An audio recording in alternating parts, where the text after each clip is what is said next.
The rest of the story. July 19 of a summer recently past, United Flight 232, a DC-10, was midway on its way from Denver to Chicago.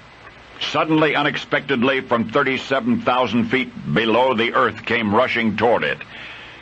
The matter was a disintegrating fan disc in the tail engine, which severed the poorly shielded hydraulic lines that converge in the tail of the plane.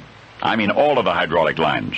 Suddenly, no aileron, no elevator, and no rudder. All of the control surfaces that make the airliner go up and down and left and right, even the ones that make it bank into a turn, all of them are gone. It's like driving full speed on an expressway in your car and suddenly the steering wheel comes off in your hand. Well, that's how Captain Al Haynes felt at the useless controls of his DC-10. Totally helpless, with the world getting bigger and bigger beneath him. But this is the rest of the story. Fighting panic, Captain Haynes fumbled for the throttles of his two remaining engines. That's like the accelerator of your car. He fed the right throttle, the right engine revved, then the left throttle, the left engine responded. Now, how to save this plane and as many of its nearly 300 passengers as possible with only the engines working. Picture yourself on the expressway again, with the steering wheel in your lap and the brake pedal ineffectual on the floor. Only the accelerator is functioning. More than likely, you're dead. But Captain Haynes was not ready to die, and so, drawing on his decades of aviation experience, he plotted a counter-revolution against the treasonous machine beneath him. First, make the right engine go a little faster. You tend to turn left, but not too fast or you will spin. Left engine, right turn. Good.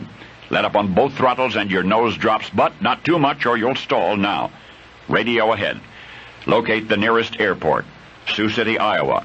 Now start dumping fuel and prepare your passengers for a bumpy ride. And take those throttles and nurse them, wrestle them, caress them, pray over them, until suddenly the runway center line is under your nose and your right wing is dipping, and then it's shooting sparks off the tarmac and everything goes black. Captain Al Haynes woke up in the hospital to learn of the 112 who did not make it, and of the 185 who did. 185 more people than would have survived had Captain Haynes not been in the cockpit that day. Or was that DC-10, as some have suggested, to some degree divinely guided? For you see, after the international news coverage and after the commendations and the White House reception for Captain Haynes and his crew, Flight 232 was reenacted with simulators. I mean, they put qualified, competent DC-10 airliner crews in flight simulators, and they replayed that precise situation. And they did it 12 times. They did it with 12 different skilled airliner crews. 12 separate simulated flights under identical emergency conditions.